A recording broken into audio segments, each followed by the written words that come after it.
பரிசுத்த நாமத்திற்கு மகிமை உண்டாவதாக. இந்த பரிசுத்த ஆராதனைக்கு வந்திருக்கிற உங்கள் யாவரையும் கர்த்தராகிய இயேசுவின் நாமத்தினாலே அடியேன் வாழ்த்துகிறேன். தேவ பிள்ளைகளே, கர்த்தர் இன்றைக்கு நமக்கு கொடுக்கிற வாக்கு தத்துவம் 1 சாமுவேலின் புத்தகம்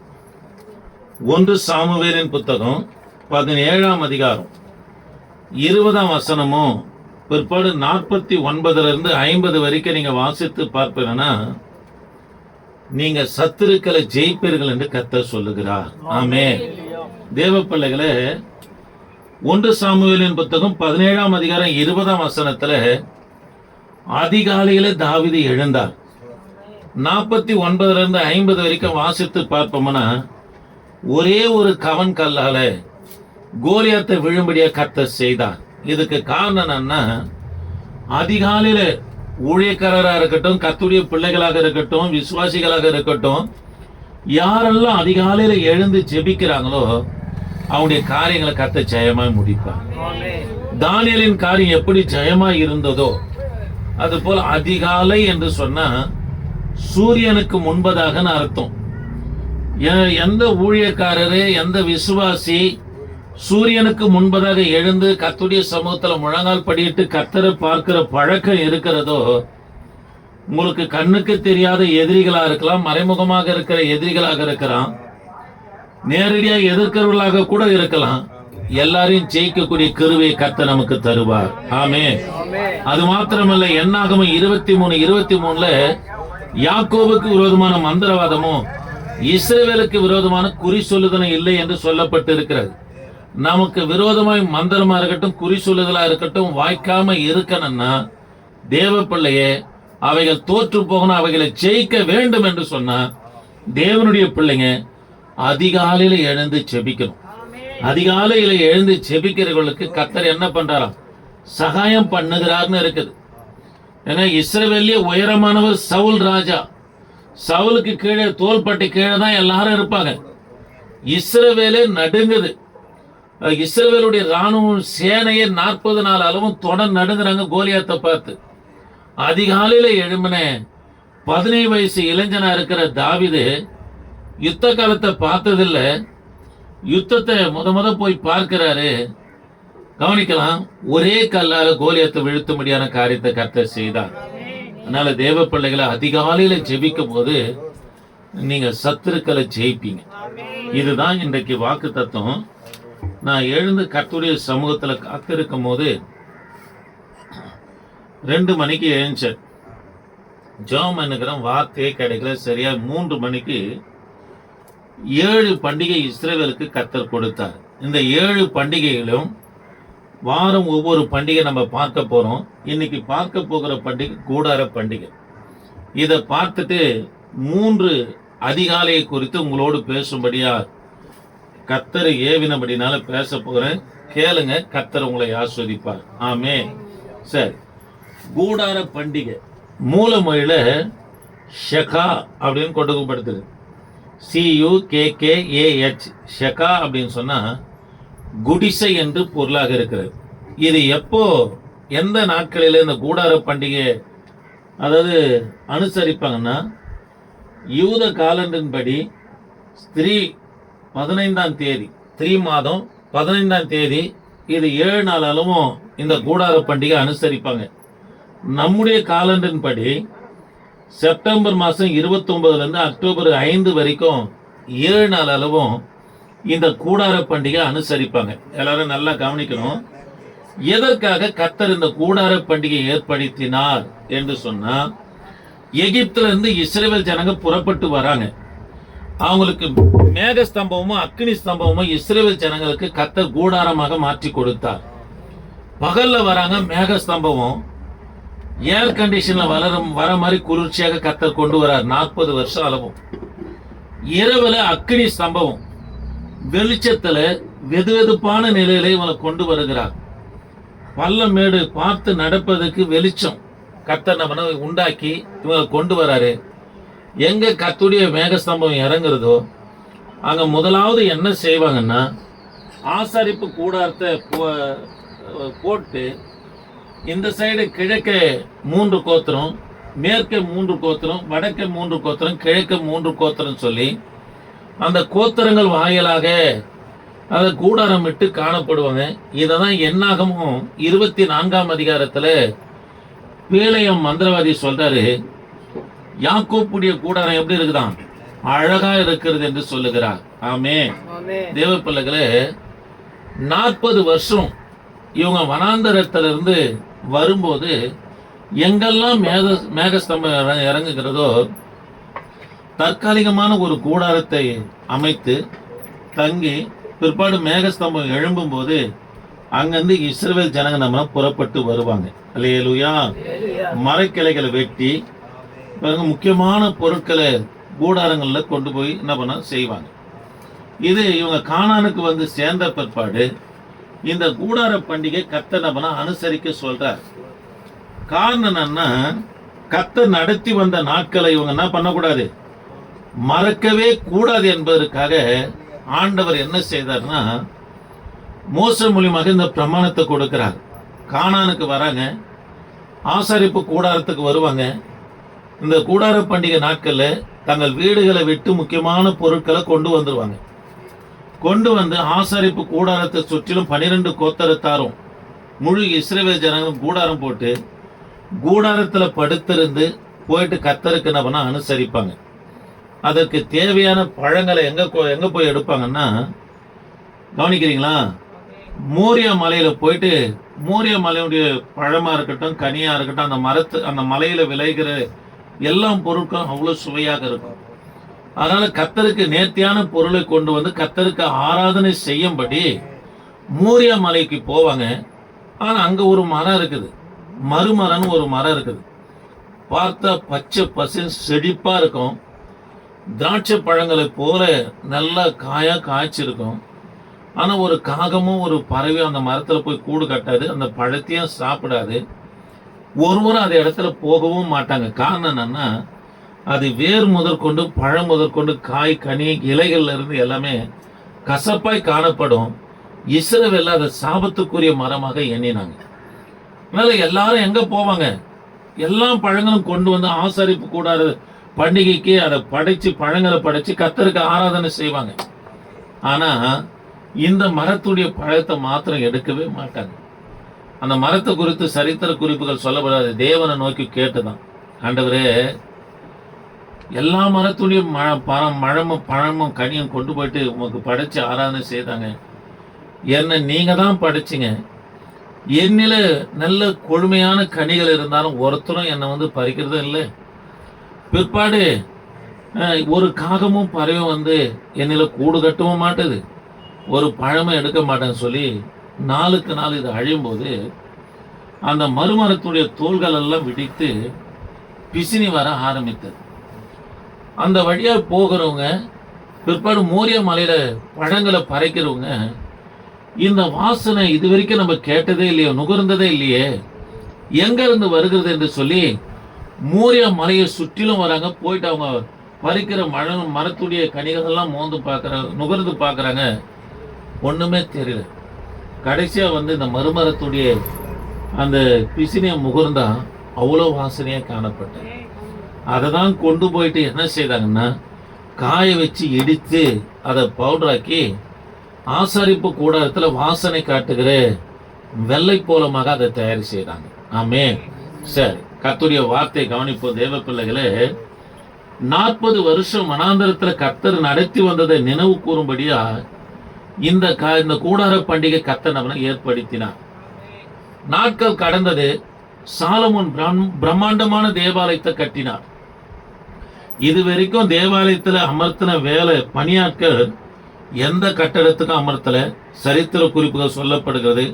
அவ்வளவு வேலையாட்கள் எதுல வேலை செய்தாங்க, சாலமோன் கட்டின தேவாலயத்துல வேலை செய்தாங்க.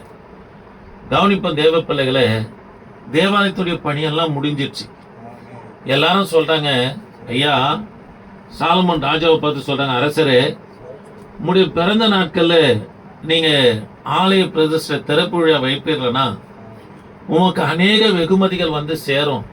அதனால அந்த நாட்கள் என்ன பண்ணலாம், உங்களுடைய பிறந்த நாட்களை வைக்கலாம் அப்படின்னு சொல்லி சாலமோனுக்கு ஆலோசனை கொடுத்தாலும் சாலமோனுக்கு திருப்தி படலை. காரணம் என்னன்னா, பிரம்மாண்டமான ஆலயத்தை பார்ப்பார்கள்னா கர்த்தர் இவங்களை நடத்தி வந்த நாட்களை மறந்துட போறாங்க என்பதற்காக சாலமோன் அதே கூடார பண்டிகை நாட்கள் என்ன பண்ணா இந்த ஆலய பிரதிஷ்டை என்ன பண்ண ஏற்படுத்தினார். ஏன்னா மறந்துடுவாங்க. இப்போயும் இஸ்ரவேல் தேசத்துல கூடார பண்டிகை நடக்குது. தங்கள் பில்டிங் வீடு வாசல்கள்லாம் விட்டுட்டு தேவாலயத்தை எரிக்கப்பட்ட தேவாலயத்துக்கு சுற்றிலும் கூடாரங்களை அமைச்சு முக்கியமான பொருட்களை கொண்டு வந்துடுறாங்க. 7 நாள் அளவும் ஆலயத்துல இந்த கூடாரத்துல இருந்துட்டு தான் படுத்து இருந்துட்டு தான் போயிட்டு என்ன பண்ணும், கர்த்தருக்கு அந்த பண்டிகை அனுசரிக்கணும். இப்போ என்ன பண்றாங்கன்னா முக்கியமான பொருட்களை கொண்டு வந்துடுறாங்க. முக்கியமான பொருள்லாம் சமையல் செய்வதற்கு தேவையான பொருட்களை கொண்டு வந்துருவாங்க. இப்போ வேலை செய்வதற்கு தேவையான லேப்டாப்பு அந்த இன்ஸ்ட்ருமெண்ட்லாம் கொண்டு வந்து இந்த 7 நாள் அளவும் கூடாரத்திலேருந்து நம்மளை அனுசரித்து கொண்டு இருக்கிறாங்க. அல்லேலூயா. தேவ பிள்ளைகளை, நான் ஒரு நாள் நம்ம பில்டிங் இன்னும் முடிக்கல ஆலயம், அதில் உட்காந்து அழுதுன்னு ஜோமனுங்கிறேன். ஒரு 3 வருஷத்துக்கு முன்னாடி என்ன இங்கே வந்து செய்தி கொடுத்துருக்கிறார் தியாப்ளஸ் பாஸ். அவரு நான்லாம் ஒரே வேதாகம கல்லூரியில் 11 வருஷம் படித்தோம். எனக்கு ஒரு நல்ல ஒரு ஆவிக்குரிய தகப்பனை போல இருந்தாலும் ஒரு நண்பரை போல என் கூட பழகுவார். ரொம்ப தமாஷா பேசுவோம் 2 பேரும். அவர் எனக்கு ஃபோன் அடிச்சாரு. நான் அழுது ஜெபம் பண்ணுக்கிறேன், ஆண்டவரே உம்முடைய தரிசனம் பெற்று வந்து ஊழியம் செய்கிறோம், 4 பக்கத்தில் நெருக்கப்படுறோம், ஆலயமும் எழுமனம் பாட காணும் அப்படின்ட்டு அழுது நான் ஜெபம் பண்ணும்போது அவர் ஃபோன் அடிச்சாரு. ஏன்பா அழுகுற அப்படின்னு கேட்டார். நான் ஃபோனில் அழுதுன்னு இருந்தேன். இல்லையா, கர்த்தருடைய ஊழியத்தை தான் செய்கிறோம், இவ்வளோ பிரச்சனை வருது, வராமல் எப்படி இருக்கும்? ஆலயம் பிரம்மாண்டமாக கட்டி முடிச்சிட்டேன்னா அதில் போகும்போது உனக்கு ஒரு பாரமும் இல்லாமல் இருக்கும். இந்த கஷ்டம் உபத்திரத்தோடு நீ கட்டி எழுப்பினா தான் அது உள்ளே போகும்போது கடந்த நாட்களை நினைச்சேன்னு நீ முழங்கால் படிக்கும்போது உன் கண்களில் நீர்த்தாரியாய் காணப்படும். அதனால் கவலைப்படாத, கர்த்தர் கைவிட மாட்டார், கட்டி தருவார் என்று சொன்னார். இதை தான் சாலமோன் அரசனும் கூட பிரம்மாண்டமான தேவாலயத்தை பார்த்த உடனே கர்த்தர் நடத்தி வந்த நாட்களை இவங்க மறந்துட போறாங்க என்பதற்காக அந்த கூடார பண்டிகை நாட்களை இந்த பிரதிஷ்டை ஏற்படுத்தினார். தேவ பிள்ளைகளே கவனிப்போம். கிருபையை நினைக்கணும். கர்த்தர் நம்மளை தெரிந்து கொண்ட நாட்கள், அதுதான் கிருபை நாட்கள். மாந்திரிகத்தில் இருந்தோம், பாவத்தில் இருந்தோம், ஒருவரும் நம்மளை திரும்பி பார்க்க கூடாதபடி எல்லாராலும் புறக்கணிக்கப்பட்டு காணப்பட்ட அந்த நாட்களை ஒவ்வொரு நாளும் எப்படி கூடார பண்டிகை நாட்களை 40 வருஷம் வனாந்தரத்தில் கர்த்தர் நடத்தி வந்த நாட்களை நினைக்கிறாங்களோ அது போல நம்ம நினைச்சோம்னா தான் சத்தியத்தில் நடக்க முடியும். ஆமாங்க, கிருபையை நினைச்சாதான் சத்தியத்தில் நடக்க முடியும். இல்லைன்னா என்ன பண்ணுவோம்னா தேவனை முறுமுறுக்குவர்களாய், கர்த்தரை உதாசீனப்படுத்துவர்களாய், இல்லை ஆண்டு இடத்துல வாக்குவாதம் பண்ணிங்கன்னு இருக்கும். தேவ பிள்ளைகளே, ஒரு சாட்சி சொல்கிறேன். ஒரு கூலி தொழிலாளி நல்ல வசதி வாய்ப்பு உள்ள ஒரு மகளை திருமணம் செய்தார். அவர் சைக்கிளில் தான் டெய்லியும் வேலைக்கு போயிட்டு வருவார். போதுமான வருமானம் இல்லை, கஷ்டத்தில் தான் போகுது. ஆனால் வசதி வாய்ப்பும் இல்லை. அவங்க மனைவி ஒவ்வொரு நாளும், என் தகப்பனார் வீட்டில் எப்படி இருந்தேன்னு தெரியுமா, 3 வேளை என்ன ஆகாரம் சாப்பிடும் தெரியுமா, நான் உடுத்தின வஸ்திரம் தெரியுமா, உட தெரியுமான்னு சொல்லி தகப்பன் வீட்டு காரியத்தையே குறித்து பேசுகிறது. அவங்களுக்கு திருமண நாள் வந்தது. ஐயா, இன்னைக்கு எனக்கு திருமண நாள், நம்ம 2 பேருக்கும் எனக்கு ஒரு புடவை ஒன்று வாங்கின்னு வாங்க அப்படின்னு நிற்கிறாங்க. இவர் வேலைக்கு சைக்கிள் எடுத்துன்னு போனார் பாருங்க. அவங்க முதலாளி இடத்துல சொன்னார், ஐயா எனக்கு திருமணம், இன்னைக்கு திருமண நாள், எங்கள் வீட்டம்மாவுக்கு ஒரு சேரீ எடுத்துன்னு போகணும், எனக்கு ஒரு 300 ரூபாய் பணம் இருந்தால் கொடுங்க, முன்பணம் என் சம்பளத்தில் பிடிச்சிங்க நினைக்கிறார். அவரும் போகும்போது கேட்டு வாங்கிக்கப்பா நான் தரேன் அப்படின்ட்டு மதியம் சாப்பிட்றதுக்கு போனார் பாருங்க முதலாளி. அவர் வேறொரு வேலையாக புறப்பட்டு போயிட்டார், மறந்துட்டார். இவரும் அவங்க முதலாளிக்கு காத்திருந்து பார்த்துட்டு வேலை முடிஞ்சிடுச்சு வந்துட்டார். வந்த உடனே, அம்மா இது மாதிரி ஆயிடுச்சு, முதலாளி போனார் வரல அப்படின்னு சொன்னாலும் கூட மனைவி ஏற்கவே இல்லை. உனக்கு போய் நான் வாய்க்கப்பட்டேன் பாருன்னு சொல்லி அவங்க போயிட்டாங்க. அவங்க தேவையான துணிமணி எடுத்துன்னு வீட்டுக்கு போகிறாங்க. அந்த பெண்ணுடைய தகப்பனர் வீட்டு வாசலில் வந்து நிற்கிறார். அப்பா நீ கல்யாண நாளுப்பா, ஒன்றும் செய்யலைப்பா, எனக்கு அந்த வாழ்க்கையே வேணாம்மா, நான் எப்படி வாழ்ந்தேங்க, என்னை எப்படி அன்பாக உணர்வு உபசரித்தீங்க, எப்படி என்னை பாதுகாத்தீங்க, எனக்கு அங்கே ஒரு அரவணைப்பும் இல்லை, ஒரு வசதியும் இல்லை, நான் இனியும் நான் அங்கே போக மாட்டேன் அப்படின்னோடனே, சரி உட்காருமான்ட்டு வாசலில் உட்கார வச்சு சொல்லியிருக்கிறாரு, உனக்கு கஷ்டம் என்னன்னு தெரியாமல் போனதுக்கு காரணம் உங்கள் அப்பா யார் தெரியுமா? சென்னையில் பாரிஸில் ஒரு ரிக்ஷா ஓட்டுற தொழிலாளி தான். ரிக்ஷா போயிட்டு படுக்கிறதுக்கு இடம் இல்லாமல் பிளாட்ஃபார்மில் படுத்திருப்பேன். ரிக்ஷா மேலே படுத்து நீ எத்தனையோ நாள் தூங்கினேன். கர்த்தரை ஏற்றுக்கொண்டேன், ஆண்டவர் என்னை ஆசீர்வதித்தார், வசதியும் வாழ்ப்புமானது, உனக்கு அந்த கஷ்டம் தெரியாமல் வளர்த்துட்டேன், போமா கர்த்தர் உன்னை நடத்துவார்னு. அப்பா பிளாட்ஃபார்மில் இருந்தாரான்னு சொல்லி மனம் உடைஞ்சி போயிட்டு அந்த மகளை புருஷனோடு சேர்ந்து செபிக்க ஆரம்பித்தாங்க. அவங்க அப்பாவை காட்டிலும் ஒரு படி உயர முடிய கர்த்தர் செய்தார். எதுக்காக சொல்ல வரேன்னா, தேவ பிள்ளைகளை, கர்த்தர் நடத்தி வந்த அந்த கிருபை நாட்களை, கர்த்தர் நம்மளை தொட்டாரே, கர்த்தர் நம்மளை ரட்சித்தாரே, கர்த்தர் நம்மளை தூக்கி எடுத்தாரே, ஒருவரும் நம்மளை திரும்பி பார்க்க கூடாதபடி, அதாவது பின்னோக்கி காணப்பட்ட நம்ம கர்த்தர் தேடி வந்த நாட்களை நம்ம நினைப்போம்னா ஒரு நாளும் பாவம் செய்ய மாட்டோம்ங்க. நம்ம சத்தியத்துல நடக்கிற பிள்ளைகளாய் காணப்படுவோம். அல்லேலூயா. இதுதான் யாரு செய்தார்னா, சாலமோனும் செய்தார். ஜனங்க பிரம்மாண்டமான ஆலயத்தை பார்த்தா மறந்துடுவாங்கன்னு சொல்லி ஆசாரிப்பு கூடார பண்டிகை நாட்கள்ல தான், கூடார பண்டிகை நாட்கள்ல தான் எதை ஏற்படுத்துறாரு? ஆலய பிரதிஷ்டை ஏற்படுத்தினார். ஆமென். சரி, கவனிக்கலாம். இதே காரியம் நாட்கள் கடக்குது. யூத ஜனங்க பாபிலோன் சிறையிருப்புக்கு போயிட்டாங்க. தேவாலயம் இடிக்கப்பட்டது. பாபிலோன் சிறையிருப்புக்கு போறாங்க. எசேக்கியேல் தீர்க்கதரிசி 47ஆம் அதிகாரம், எசேக்கியேல் தீர்க்க தரிசன புத்தகம் 47ஆம் அதிகாரத்துல ஒரு தரிசனத்தை காண்றாரு. மகா பரிசுத்த ஸ்தலத்திலிருந்து நதி புறப்பட்டு வருகிற மாதிரி தேவாலயத்துல காண்கிறார். தேவாலயம் சொன்னாவே யூதர்களுக்கு ரொம்ப சந்தோஷம். ஏன்னா அவங்களுடைய நம்பிக்கையே தேவாலயம் தான். அவங்களுக்கு பெருமைக்குரிய காரியமே தேவாலயம் தான். சாலமோன் கட்டின தேவாலயம் சொல்லி பெருமையா பேசிக்குவாங்க. தேவாலயம் இது மாதிரி நான் தரிசனம் கண்டேன், நம்ம தேவாலயத்துக்கு போகிறோம், எருசலேமுக்கு போறோம்னு சொன்ன ஜனங்களுக்கு ரொம்ப சந்தோஷம். வந்த பிற்பாடு, பாபிலோன்ல இருந்து வந்த பிற்பாடு தேவாலயத்தை கட்டினாங்க. எப்படி மகா பரிசுத்த ஸ்தலத்திலிருந்து தண்ணீர் புறப்பட்டு வந்ததோ, ஜீவ நதி புறப்பட்டு வந்ததோ, அதே போல பக்கெட்டியா தண்ணி எடுத்து போயிட்டு மகா பரிசுத்த ஸ்தலத்துல ஊற்றி ஜீவ நதியே என்னில பொங்கி வா என்று சொல்லி பாடல்களை பாட ஆரம்பித்தாங்க. ஆமே. இது புதிய ஏற்பாட்டின் நாட்கள்ல எசேக்கியேல் தீர்க்க தரிசனத்தை நினைவு கூறும்படி இதே காரியத்தை கூடார பண்டிகை நாட்கள்ல நடக்குது. வாசிக்கலாமா? யோவான் சுவிசேஷ புத்தகம், யோவான் சுவிசேஷ புத்தகம் 7ஆம் அதிகாரம் 37ஆம் வசனத்தை கொஞ்சம் வாசிக்கலாம். 7:37 கொஞ்சம் வாசிங்கம்மா. 7:37 யோவான் சுவிசேஷ புத்தகம் 7:37. கடைசி நாளாகிய பிரதான நாளிலே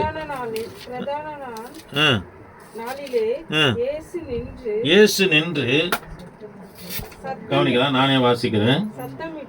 பண்டிகையின் கடைசி பிரதான நாளிலே இயேசு நின்று சத்தமிட்டு, ஒருவன் தாகமா இருந்தா என்னிடத்துல வந்து பானம் பண்ண கடவான், வேதவாக்கியம் சொல்லுகிறபடி என்னிடத்தில் விசுவாசமா இருக்கிறவன் எவனோ அவன் உள்ளத்திலிருந்து ஜீவ தண்ணீர் உள்ள நதிகள் ஓடும் என்றார். தேவ பிள்ளைகளே, கர்த்தர் என்ன சொல்றாருன்னா, பண்டிகையின் பிரதான நாள் 7வது நாள், கடைசி நாள்ல இயேசுவானவர் வருகிறாரு. எல்லாரும் எசேக்கியேல் சொன்ன தீர்க்க தரிசனத்தின் பிரகாரமாக தண்ணீரை ஊற்றி ஜீவ நதியே என்னில பொங்கிவான்னு சொன்ன உடனே ஏசப்பா நின்று சொல்றாரு, என்ன சொல்றாருன்னா, என்னிடத்துல பாருங்க, ஒருவன் என்னில விசுவாசமாய் இருப்பானா அவனில ஜீவனுள்ள தண்ணீர் புறப்பட்டு போகும் என்று கர்த்தர் சொல்றார். அல்லேலூயா. தேவ பிள்ளைகளே, அந்த தண்ணீர் எதற்கு அடையாளம்னா பரிசுத்த ஆவியானவருக்கு அடையாளம். உனக்குள்ள எனக்குள்ள பரிசுத்த ஆவியானவர் இருப்பாரனா அநேகர் தாகம் தீர்க்கிற பிள்ளைகளா இருப்போம். வியாதியில இருக்கிறவங்களுக்கு நம்ம மூலியமா சுகம் உண்டாகும். பலவீனமாய் காணப்படுகிற நம்முடைய வார்த்தை கேட்டவுடனே அவங்களுக்கு பலனை உண்டாக்கும். எத்தனையோ ஊழியக்காரங்க சொல்லி இருக்கிறாங்க, செய்தியை கேட்ட ஐயா இந்த காரியத்தை உங்க மூலியமா கற்றுக்கொள்ள முடிய கர்த்தர் எனக்கு செய்தாரியான்னு நினைக்கிறேன். எத்தனையோ விசுவாசி இன்று இரவு எங்க வீட்டுல நடந்தது சபையில பேசி என்ன ஆறுதல் படுத்தினீங்க. ஏன் செய்தின் வாயிலான நம்ம மற்றமுடைய தாகத்தை தீர்க்கிற பிள்ளைகளா இருக்கணும். அல்லேலூயா. அப்போ ஆண்டவர் சொல்றாரு, தாகமா இருக்கிறவர்களே, என்னிடத்துல விசுவாசமா இருக்கிறவன் எவனும், நீ என்னத்த தண்ணி ஊத்தி என்ன ஜீவ நதியை பொங்கிவான்னு சொல்ற, என்னிடத்துல விசுவாசமா இருப்பீர்களா உன்னிலிருந்து ஜீவ நதி புறப்பட்டு போக முடியாது செய்வன் என்று கர்த்தர் சொல்றார். அப்போ அருமையான கர்த்தருடைய பிள்ளைகளே, ஊழியம் செய்கிற கர்த்தருடைய பிள்ளைங்க, அது விசுவாசியா இருக்கட்டும், ஊழியக்காரராக இருக்கட்டும், அபிஷேகம் பெற்றவர்களாக இருப்போம்னா நம்ம மற்றவருடைய தாகத்தை தீர்க்கவர்களாக இருக்கணும். ஆமாங்க, உன்னிலிருந்து கர்த்தர் ஜீவ நதியை புறப்பட செய்கிறார். பரிசுத்த ஆவியானவரை புறப்பட செய்கிறார். நல்ல பரிசுத்த ஆவியினுடைய அபிஷேகத்தை பெற்றவங்க ஏதோ ஒரு விதத்துல ஒரு தாகத்தை தீர்த்துக்கினே இருக்கணும். அல்லேலூயா. தீர்த்துக்கிறீங்களா? நான் ஒரு இடத்துக்கு போனேன், என்னை ஒரு நண்பர் கூட்டின்னு போனார். ஐயா, நான் யாருக்கிட்டையும் போய் ஆலயம் கட்டுமான பணிக்கு நிற்க மாட்டேன். அவர்கள என்னை கூட்டின்னு போனார். அவங்க நல்ல பேர், உலக பேர் பெற்ற ஊழியக்காரங்க. அவங்க பேர் சொல்ல விரும்பலை. அங்கே கூட்டின்னு போனோடனே அங்கே வேலை செய்கிறது சொல்கிறாரு, இங்கே தவிச்ச வாய் கூட தண்ணி கிடைக்காதுயா, இங்கே ஏன் வந்தீங்க, ஆண்டவரை தேருங்க, கர்த்தர் தருவாருங்க. அப்படி இருக்கக்கூட கர்த்தருடைய பிள்ளைங்க, உன்னிலிருந்து தண்ணீர் புறப்பட்டு போகும். அநேக தாகத்தை தீர்க்கிற பிள்ளைகளா நம்ம இருக்கணும். அல்லேலூயா. சரி, கவனிக்கலாம். அந்த பரிசுத்த ஆவியானவர் நமக்குள்ள இருக்கணும்னா, நிலைக்கணும்னா, நீங்க சங்கீதம் 46ஆம் சங்கீதத்தை எடுத்துக்கலாமா? 46ஆம் சங்கீதம் 5ஆம் வசனத்தை வாசித்து பார்ப்போம்னா, தேவன் அதில் நடுவில் இருக்கிறார், அது அசையாது, அதிகாலையில தேவன் அதற்கு சகாயம் பண்ணுகிறார். ஆமென். கவனிக்கலாம். ஒரு நதி உண்டு, அது நீர்க்கால்கள் தேவனுடைய நகரத்தையும் உன்னதமானவர் வாசம் பண்ணும் பரிசுத்த ஸ்தலத்தையும் சந்தோஷிப்பிக்கும். தேவன் அதில் நடுவில் இருக்கிறார், அது அசையாது, அதிகாலையில் தேவன் அதற்கு சகாயம் பண்ணுகிறார் என்று இருக்குது. அப்ப அதிகாலை ஜெபம் இல்லைன்னாவே பரிசுத்த ஆவியான நம்மளை விட்டு விலகிடுவார். சிம்சன் பாவம் செய்தார், மகாபலன் பரிசுத்த ஆவியான விலகினார். தடம் புரண்டு ராஜபாரத்தை செய்தார் சவுல், பரிசுத்த ஆவியான விலகிட்டாரு. பாவம் செஞ்சாதான், தரம் புரண்டு ஊழியம் செஞ்சாதான் பரிசுத்த ஆவியான விலகுவாருன்னு இல்லை. அதிகாலையில ஜெபம் இல்லையானாவே வரம் போயிடும், ரட்சிப்பு போயிடும், அபிஷேகம் போயிடும், தாளந்து போயிடும், எல்லாம் போயிடும். அதனால கர்த்தருடைய பிள்ளைங்க என்ன பண்ணும்? அதிகாலையில ஜெபிக்கிற பிள்ளைகளா நாம் காணப்பட வேண்டும். அல்லேலூயா. அல்லேலூயா.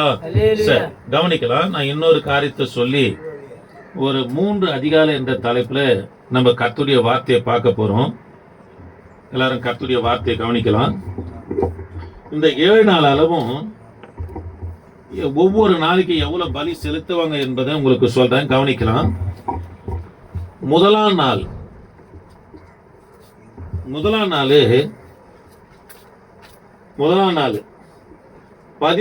காளைகளை பலி செலுத்துவாங்க. 2வது நாள் 12 காளைகளை பலி செலுத்துவாங்க. 3வது நாள் 11 காளைகளை பலி செலுத்துவாங்க. 4வது நாள் 10 காளைகளை பலி செலுத்துவாங்க. 5வது நாள் 9 காளைகளை பலி செலுத்துவாங்க. 6வது நாள் 8 காளைகளை பலி செலுத்துவாங்க. 7வது நாள் 7 காளைகளை பலி செலுத்துவாங்க. மொத்தம் பார்த்தீங்கன்னா 70 காளைகளை பலி செலுத்துவாங்க. தேவ பிள்ளைகளே, புதன்கிழமை வேத பாடம் எடுத்தேன். ஆதியாகமம் 8ஆம் அதிகாரம் வேத பாடம் எடுத்தேன். கவனிக்கலாம். நோவாவுடைய பிள்ளைங்க சேம், காம், யாபேத், இவங்க மூலியமா தான் இவங்க பரவிதான் தேசத்தை நம்ம நிரப்புறாங்க. இவங்க மூலியமாக தான் அந்த 3 பிள்ளைகள் வாயிலாக தான் 70 தேசம் உண்டாகும்படியா கர்த்தர் செய்தார் என்று சொல்லி ஆதியாகமம் 8ஆம் அதிகாரம் 20லிருந்து 22 வரைக்கும் வாசித்து பார்ப்போம்னா, ஜலப்பிரயாணத்தை விட்டு வெளியே வராரு, ஒரு புதிய துவக்கம், சுத்தமான பறவைகளை பலி செலுத்துறாரு, கர்த்தர் சுகந்த வாசனையாய் நுகர்றாரு, 3 பிள்ளைகளை ஆசீர்வதிக்கிறாரு, 70 தேசங்களாக மாறுகிறது. ஆமே. கவனிக்கலாம். ஆகவேதான் இந்த 7 நாள் அளவும் எத்தனை காளைகளை பலி செலுத்துறாங்க? 70 காளைகளை பலி செலுத்துறாங்க. ஒரு தேசத்திற்கு ஒரு காளைகள் என்று பலி செலுத்துகிறத பார்க்கிறோம். ஆமென். சரி, கவனிக்கலாம். அதிகாலையில கர்த்தர் அதுக்கு என்ன பண்றாராம்? சகாயம் பண்ணுகிறார். அதிகாலை என்ற தலைப்புல நம்ம கர்த்தருடைய வார்த்தையை பார்க்க போறோம். இன்னைக்கு கூடார பண்டிகை பார்த்தோம். 7 பண்டிகை இருக்குது. ஒவ்வொரு நாளும் ஒவ்வொரு பண்டிகை பார்க்க போறோம். முதலாவது காரியம் அதிகாலை என்ற தலைப்புல முதலாவது காரியம் 1 சாமுவேலின் புத்தகம். 1 சாமுவேலின் புத்தகம் 1 சாமுவேலின் புத்தகம் 1ஆம் அதிகாரம் 17ஆம் அதிகாரம் 20ஆம் வசனத்துல தாவீது அதிகாலையில எழுந்தார்னு இருக்குது. அங்க கவனிங்க, கர்த்தருடைய பிள்ளைகளை கவனிங்க. அதிகாலையில எழுந்துக்கணுங்க. அதிகாலை ஜெபத்துக்கு நம்முடைய பலவீனத்தையோ வேலையோ சூழ்நிலைகளை காரணம் காமிச்சோம்னா நம்முடைய ஆவிக்குரிய வாழ்க்கையை தோற்று போயிடும். உலக பிரகாரமான வாழ்க்கையும் தோற்று போயிடும். நீங்க சத்துருடத்திலிருந்து ஜெயம் எடுக்கணும்னா அதிகாலையில எழுந்துக்கணும். 40 நாள் அளவும் கோலியாத்து ராட்சதம் வந்து இஸ்ரவேல் சேனைக்கு முன்பதாக வந்து நிற்கிறான். இஸ்ரவேல் ராணுவமே தொடர் நடுங்குது. ஆனா தாவீது சொல்றாரு, 17 வயசு இளைஞன், கவனிக்கலாம், யுத்தத்தை பார்த்தது கிடையாது, யுத்த பயிற்சியும் கிடையாது. ஆடுகளை மேய்த்துக்கின்னு காக்கா குருவி அடிச்சுக்கின்னு இருந்தவர் யாருன்னு சொன்னா தாவீது பார்த்தீங்கன்னா ஒரே கல்லால கோலியாத்தை வீழ்த்தினார். காரணம் என்ன தெரியுமா? அதிகாலையில எழுந்து. ஆமாங்க, நீங்க அதிகாலையில எழுந்து செபித்து பாருங்க, உன் சத்துரு உனக்கு முன்பு தலை தெறிக்க ஓடும். அவன் எல்லாம் பலனோடு இருக்கிற மாதிரி தான் காட்சி அளித்துக்கின்னு இருப்பான். கோலியாத்த மாதிரி ஜெயிச்சிற மாதிரி எல்லாருடைய பார்வையிலும் காணப்படுமா. ஆனா முடிவு ஒன்று தான் ஜெயமா இருக்கும். ஏன்னா அதிகாலையில எழுந்துக்கணும்னா உனக்கு மறைமுகமா இருக்கிற சத்ருவா இருக்கட்டும், வெளிரங்கமாய் காணப்படுகிற சத்ருவா இருக்கட்டும், எல்லாவற்றையும் ஜெயிக்கிற கிருபையை கர்த்தர் உனக்கு தருவார். நம்ம இருக்கிற சூனாமட்டு பகுதியில் கொஞ்சம் நஞ்சம் பிரச்சனை கிடையாது. 1008 பிரச்சனை இருக்குது. எப்போ அதிகாலை ஜெபம் ஆரம்பித்தோமோ நம்ம ஜெயிக்க முடியாதான் கர்த்தர் வைத்தார்.